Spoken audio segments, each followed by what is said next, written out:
Bonsoir à tous et ravi de vous retrouver pour cette édition de 22h, les faits saillants de l'actualité.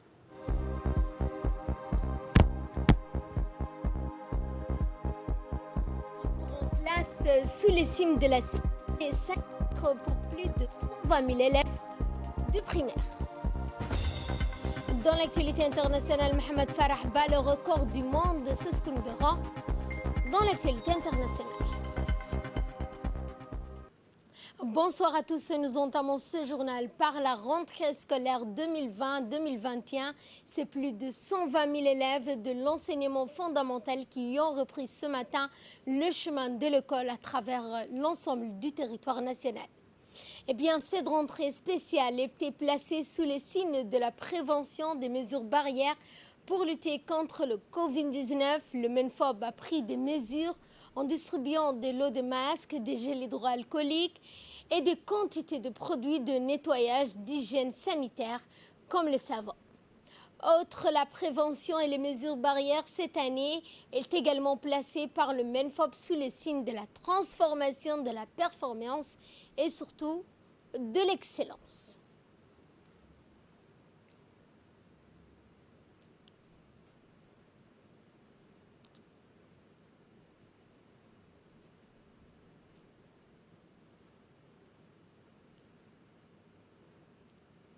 Et le ministre de l'Éducation nationale de la formation professionnelle, Moustapha Mohamed Mahmoud, accompagné de hauts responsables de son département, dont le secrétaire général du MENFOB, Mohamed Abdallah Mahyoub, s'est déplacé dans plusieurs établissements du primaire et du collège de la capitale afin de constater de visu les conditions d'accueil des élèves. Dans sa tournée, le ministre s'est assuré de la disponibilité des masques, des gels, des stations et points de lavage des mains au sein de toutes les structures et établissements scolaires. Le ministre a démarré sa tournée à l'école annexe 2, puis le collège Charles-Foucault et Fukuzawa avant d'enchaîner dans les écoles de Stade et de Balbala 2 et 3.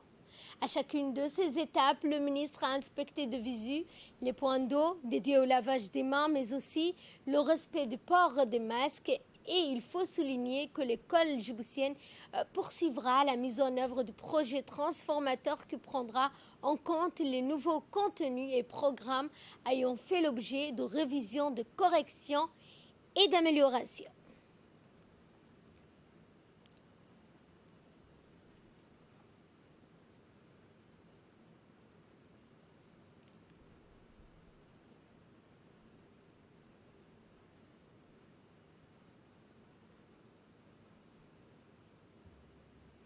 Et je propose cette fois de suivre cette intervention du secrétaire général du ministère de l'Éducation nationale, M. Mohamed Abdallah Mahyoub. Bismillah ar-Rahman ar-Rahim. Donc ce matin a eu lieu la rentrée scolaire de l'enseignement fondamental, à savoir l'école primaire et les collèges. Cette rentrée scolaire, le ministre a voulu une rentrée normale, mais placée sous les signes de la vigilance, dû au contexte sanitaire que traverse le monde entier et notamment donc notre pays. Nous avons mis en place un dispositif sanitaire que nous avons développé en étroite collaboration avec les ministères de la Santé et donc tous les directeurs d'école ont pu avoir ces protocoles et une réunion d'information mais aussi de mise en œuvre de ces protocoles a été organisée par les ministères pour ces chefs d'établissement. Pour les écoles primaires, nous avons placé dans chaque salle de classe des distributeurs de gel hydroalcooliques qui permettent aux élèves donc, de se nettoyer les mains au moins 4 fois par jour. Parallèlement, nous avons aussi mis en place un dispositif pédagogique qui consiste à évaluer les niveaux des élèves, évaluer la perte d'apprentissage pendant ces fermetures d'école. Les parents d'élèves et la société civile de manière générale ont été aussi mis en contribution. Le ministre a organisé 2 grandes réunions avec l'ensemble des APE, mais aussi des associations qui œuvrent dans le domaine de l'éducation, les élus locaux et la mairie pour donner un nouvel élan à la collaboration entre le ministère et toutes ces organisations Donc pour résumer, je voudrais dire que la rentrée s'est bien déroulée et Inch'Allah, donc nous souhaitons une très bonne rentrée à l'ensemble des élèves, mais aussi des enseignants, des personnels des directions, et le ministère va tout faire pour que le respect des protocoles sanitaires soit une réalité. Merci beaucoup. Et toujours concernant cette rentrée scolaire, nous avons avec nous ce soir sur notre plateau le directeur général de l'enseignement, M. Abdi Dirir. Bonsoir, monsieur. Bonsoir. Merci d'être avec nous. Ma première question serait comment s'est passée cette nouvelle rentrée scolaire 2020-2021 placée sous le signe de la prévention, de la vigilance face au Covid-19? Cette rentrée s'est très très bien déroulée. Plus de 120 000 élèves ont regagné les bancs de l'école. Et ce qui est important et ce qui est à signaler ici, à souligner ici, c'est l'importance qui a été donnée à la prévention et surtout à la protection sanitaire des élèves. Tout d'abord, on peut dire que c'est une rentrée normale, mais qui est placée sous le signe de la protection sanitaire où des dispositifs de protection ont été mis dans tous les établissements scolaires, à commencer par les écoles primaires où dans chaque salle de classe, des distributeurs de gel hydraulique ont été mis en place, mais également dans les établissements fondamentaux, dans les collèges, il y a eu des stations de lavage des mains, c'est-à-dire à l'entrée, au milieu de la cour, dans les coins et dans le recoin de l'établissement, des stations de lavage des mains où savon liquide ont été mis en place, et tout ça pour assurer la sécurité des enfants. Le port du masque a été rendu obligatoire dans les collèges et dans les lycées, mais pour les enfants de l'école primaire, le gel qui permet aux enfants de se nettoyer les mains au moins 4 fois par jour a été mis en place. Donc tout ça pour montrer que le ministre de l'Éducation nationale, Moustapha Mohamed Mahmoud, accorde une importance à la prévention et surtout à la sécurité sanitaire de nos élèves. Et autre question que je voudrais vous poser ce soir, le port de l'uniforme a été rendu obligatoire pour les lycéens. C'est une grande première. Que pouvez-vous nous dire sur cela? Très bien, merci. Après la mise en place du port du port de l'uniforme pour les élèves du primaire et du collège, c'est-à-dire de l'enseignement fondamental, cette année, la nouveauté, c'est que les élèves du lycée vont porter aussi l'uniforme. En ce qui concerne les élèves du lycée, l'uniforme ils vont acquérir l'uniforme auprès des tailleurs de la ville de Djibouti. Les tailleurs vont prendre les mesures et à partir de là, ils vont les acquérir. Mais par contre, pour les élèves de primaire, de l'enseignement fondamental, primaire et collège confondus, l'uniforme est disponible chez les fournisseurs de l'année dernière et dans toute la ville. Donc ce qui fait que les parents peuvent se procurer l'uniforme chez les fournisseurs dans tous les grands magasins également. Ce qui est important, c'est que c'est pour montrer que le port de l'uniforme est obligatoire dans les établissements scolaires et les parents veilleront à ce que les élèves portent leur uniforme. Pour le lycée, lors de la rentrée d'ici la fin du mois, ils ont le temps d'acquérir l'uniforme auprès des tailleurs de la place publique pour leur permettre d'avoir leur uniforme. Donc, c'est pour dire de la première année jusqu'à la classe de terminale, les élèves djiboutiens vont porter l'uniforme. Et donc, c'est pour montrer aussi que lorsqu'on est élève, on a son uniforme et donc on reconnaît un élève qui a son uniforme. Merci, monsieur, d'avoir été avec nous donc, sur ce plateau. Je rappelle Merci. que vous êtes le directeur général de l'enseignement et dans le reste de l'actualité. Cette cérémonie de remise de décoration à l'endroit des officiers supérieurs djiboutiens des forces armées a eu lieu ce matin au quartier général de la direction des relations internationales. Parmi les récipiendaires, on note les médecins colonel-major Ahmed Hassan Boulale, directeur de service de santé des armées, le médecin-colonel-major Madiane Mohamed Saïd, le directeur de l'hôpital militaire des armées, et le colonel-major Monsieur Mohamed Rayad Guélé, chef de division logistique, et le colonel-major Mohamed Ibrahim Moussa, nouveau attaché militaire au Maroc. Ces 4 officiers ont été distingués de la médaille de commandeur de l'Ordre national de la Grande Étoile, puis vint le tour des nominés de la médaille des officiers de l'Ordre national de la Grande Étoile de Djibouti. Dans cette catégorie, on trouve le colonel Idriss Omar Eleye, chef de corps du régiment interarmé de Dikil, et le colonel Abdelwassa Mohamed Ben Mohamed, chef de corps du bataillon interarmé d'Ali Sabieh, et le colonel Mohamed Ouassa Banem, major de garnison de Djibouti. Enfin, le lieutenant-colonel Ahmed Dahir Jama, commandant de la marine nationale de Djibouti, qui a été quant à lui décoré de la médaille de chevalier de l'Ordre national de la Grande Étoile de Djibouti.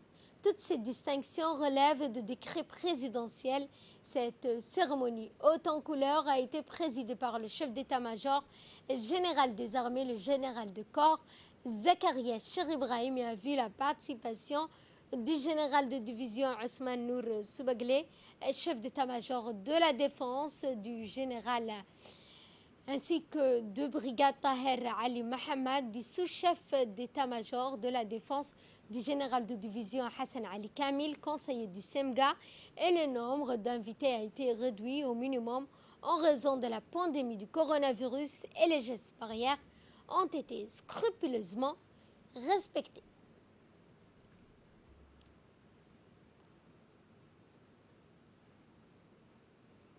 Ensuite, la cérémonie de décoration a d'abord débuté par la lecture de quelques versets du Saint-Coran. Je propose de suivre. Bismillahirrahmanirrahim. يوم نحشر المتقين إلى الرحمن وفدا ونسوق المجرمين إلى جهنم وردا لا يملكون الشفاعة إلا من اتخذ عند الرحمن عهدا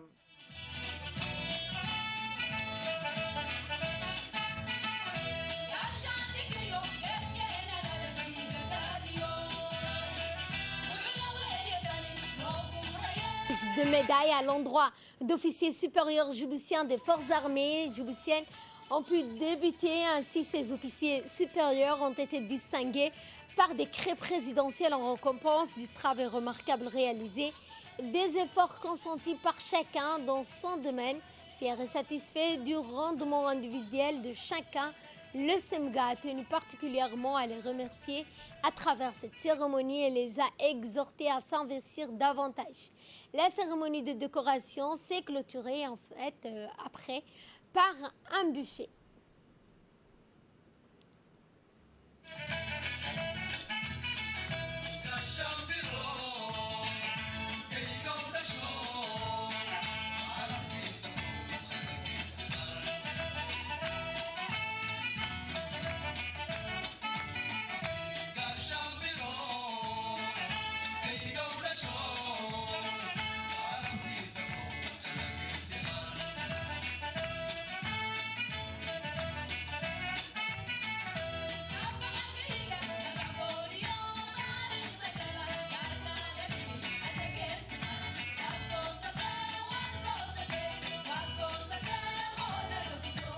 الحمد لله نعمة موقتة يسجى نسيي نعمة قرصون يسجى نسيي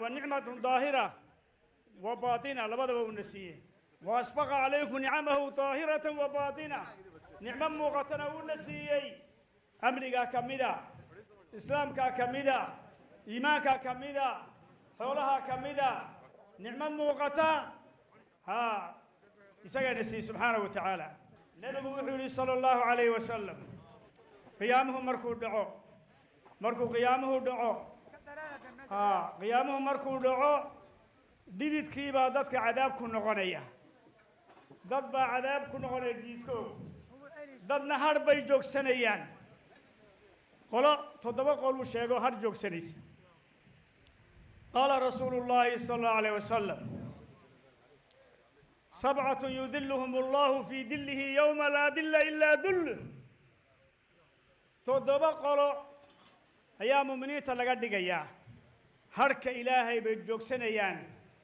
دل الرحمن يجوكسنيان هرك يقول كعذابان تهي أي دباتي سيهين أي يقولون هر جوكتل العزومريا محاوه الرأية إمام عادل لا إله إلا الله قولوا لا إله إلا الله اللهم اغفر ذنوبنا وذنوب آبائنا وأمهاتنا وأزواجنا وذرياتنا وأجدادنا وجداتنا وأعمامنا وعماتنا وأخوالنا وخالاتنا وإخواننا وأخواتنا ولمشايخنا ولمعلمنا ولحقوق علينا ولجميع المؤمنين والمؤمنات والمسلمين والمسلمات الأحياء منهم والأموات ارحمنا برحمتك يا أرحم الراحمين. Et durant l'animation, le sergent Ali Hussein a concocté à l'occasion de cette cérémonie un poème relatant la position stratégique de Djibouti et des grandes réalisations en termes de développement socio-économique sous l'impulsion et la vision éclairée du chef de l'État Ismaël Omar Guelleh, chef du gouvernement et chef suprême des armées. La cérémonie s'est clôturée par l'animation ensuite du groupe Harbi. aan lagu joogsan jeerin baan nahayoo cadowgii isjujuube ee jabuuti jeclaadii heli maaya janne ee wuxuu joogsan jixiimo oo jabay buu ka dambaynoo waa jawaab cad midaas haddaan nahay xoogga jabuutina taliyaha aanu jecelnahay janaraal sakariya inta uu nool joogo weligeen jabi mayno sanadkii waana joognana kolba xoogag jadiidiyo dhallinyar cusub oo qarankooga jecelo u jifaysa difaacan baa soo jarmane cimrigii ha jiro jarajarooyinkan ciidanka jaranaal ku hordaarmee u sarreeyana hambalyaan u jeedin haddaan nahay xoogga jabuuti taliyaha aanu jecelnahay janaraal sakariya inta uu nool joogo weligeen jabi mayno sanadkii waana joognana kolba xoogag jadiidiyo dhallinyar cusub oo qarankooga jecelo u jifaysa difaaca unbaa soo jarmane cimrigii ha jiro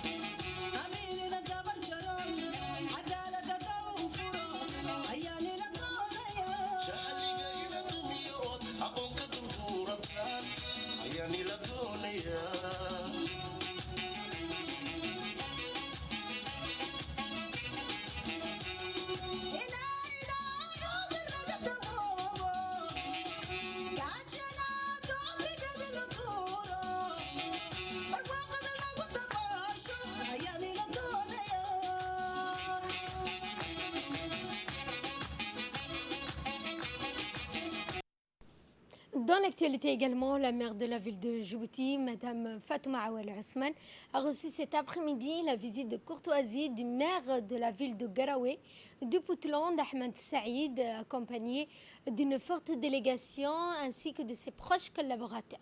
Les discussions ont porté sur les voies et moyens de consolider cette relation, des liens d'amitié, de fraternité entre les deux villes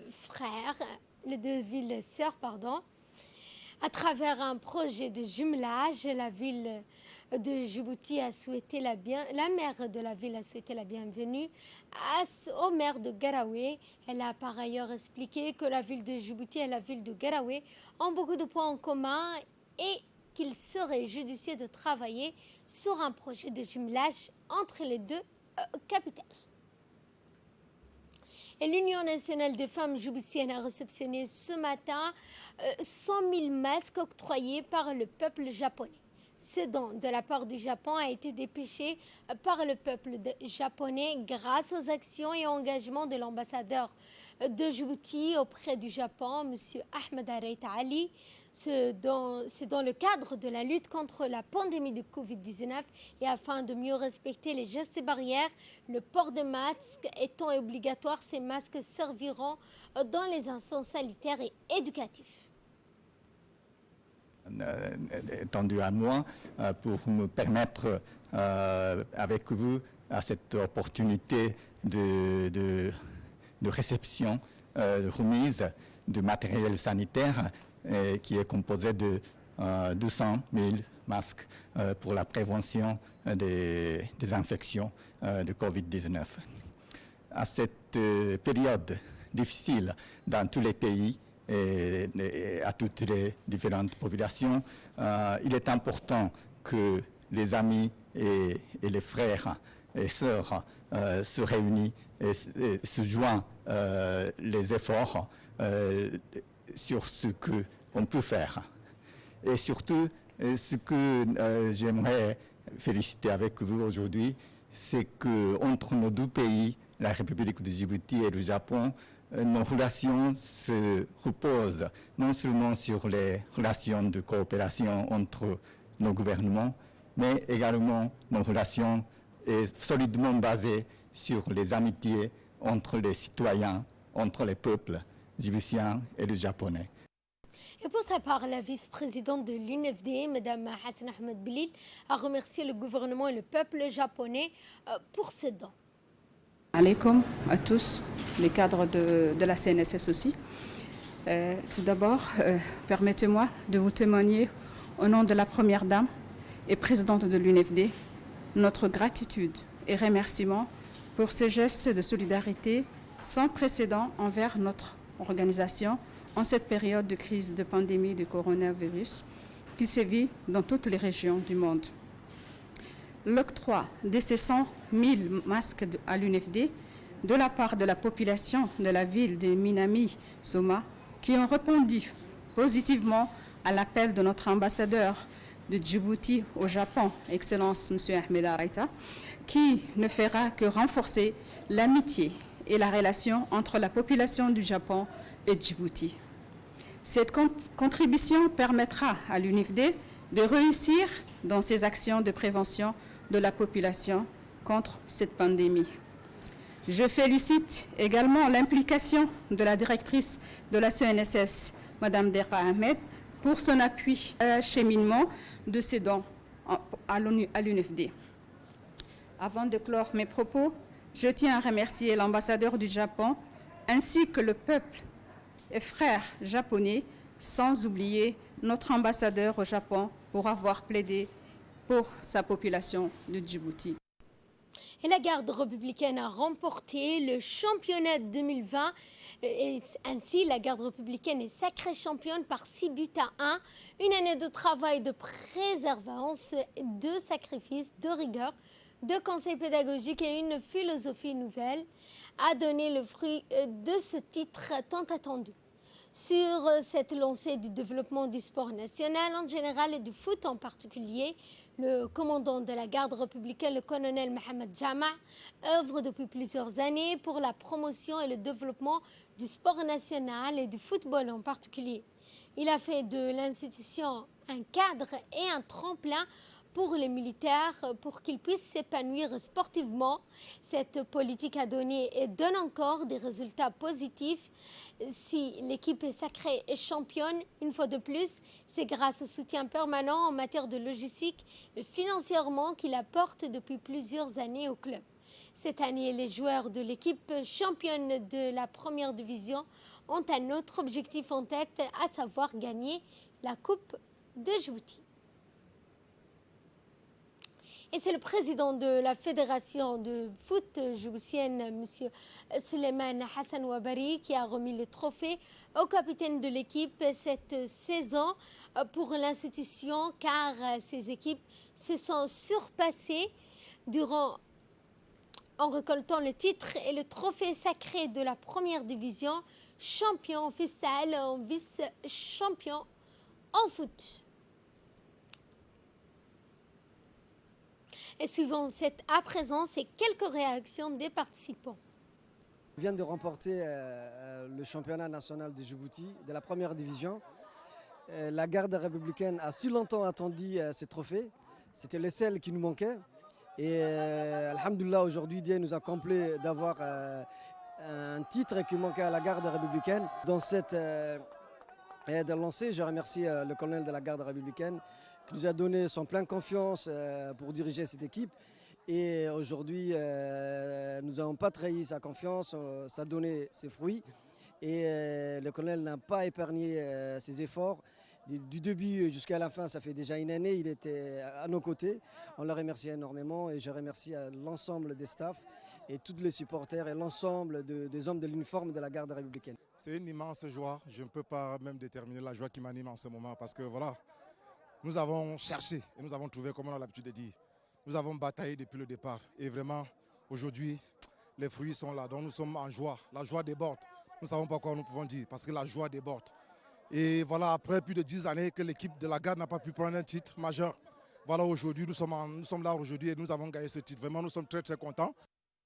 Et cette arrestation par les gendarmes de la brigade de PK12 Nord, en effet, suite à des renseignements recoupés, le 5 septembre dernier, les gendarmes de la brigade de PK12 Nord ont interpellé un individu de sexe masculin en flagrant délit de fermeture d'une vanne d'alimentation en eau potable située au quartier communément appelé PK13. Au cours de son interpellation, il a été découvert sur sa personne des clés à molette ainsi qu'une clé à manœuvre avec lesquelles il s'en servait pour fermer manuellement les vannes de l'ONEAD. Il est à noter que cet individu agissait de la sorte pour demander par la suite aux habitants du quartier concerné par la privation d'eau de lui payer une certaine somme en contrepartie de leur ravitaillement en eau. Informée des faits, la direction générale de l'ONEAD a porté plainte à l'encontre de ce dernier. Également, une équipe de dépannage de l'ONEAD, renforcée par les gendarmes, a été immédiatement dépêchée sur les lieux en vue de couper le branchement illégal, mais aussi de réparer les dégâts causés par des vannes manipulées par cet individu. La gendarmerie nationale, avec la direction générale de l'ONEAD, met en garde contre toute personne de manipuler les vannes de distribution d'eau qui est un acte répréhensible par la loi. L'unité de gestion des projets du ministère de l'Agriculture a organisé hier une cérémonie de réception des équipements solaires du forage de Madgoul, situé dans la sous-préfecture de Dora, de la région de Tadjoura.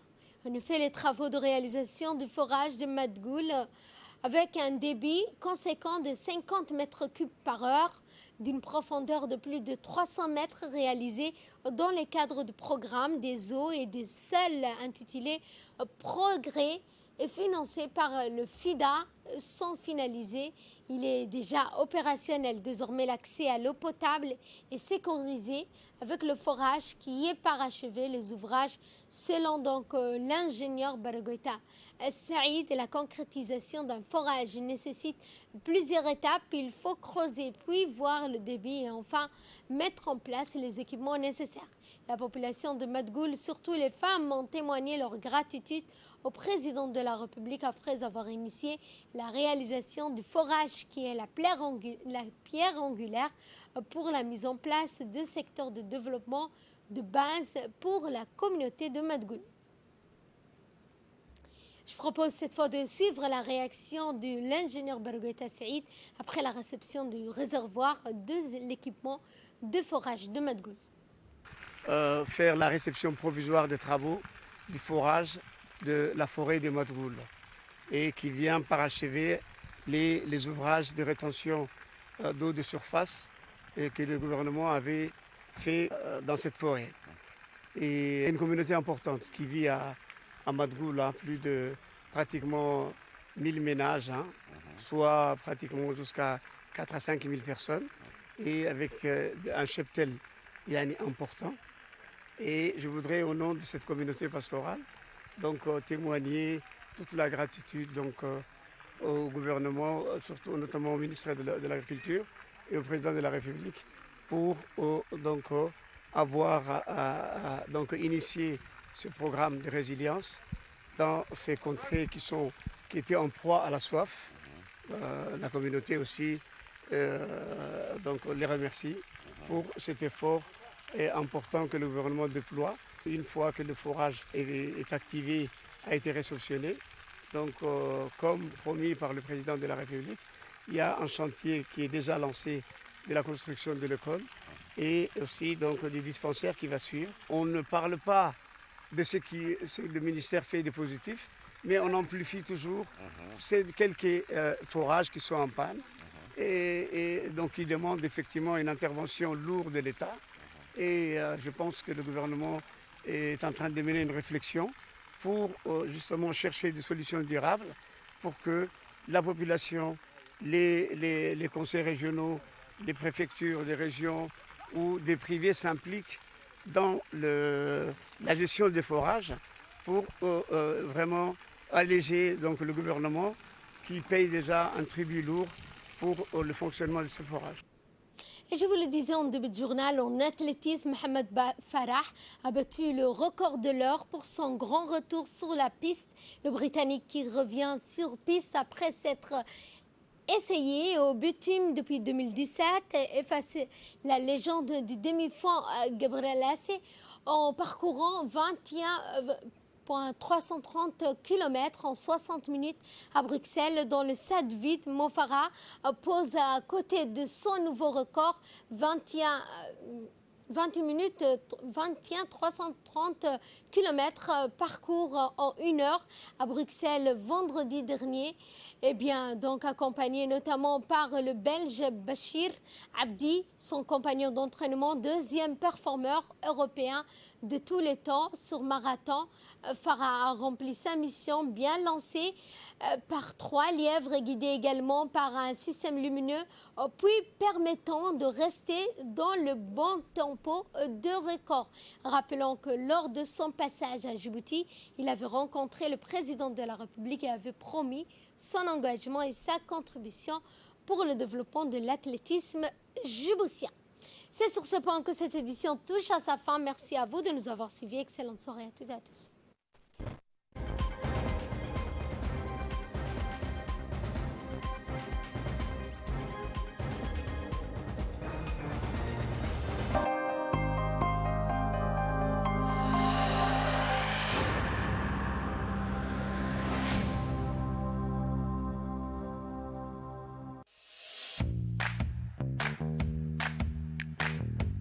C'est la rentrée scolaire et vous avez besoin de fournitures de qualité, ne cherchez plus. La papeterie du supermarché Napoléon est à votre disposition. Avec des cartables Vickel, des stylos Schneider, des cahiers Vision et Conquérant, sans oublier les crayons de couleur Giotto, ainsi que tous les produits scolaires recherchés avec une remise allant jusqu'à moins 20% sur tout achat de fournitures scolaires. Chez Napoléon, vous avez tout à y gagner.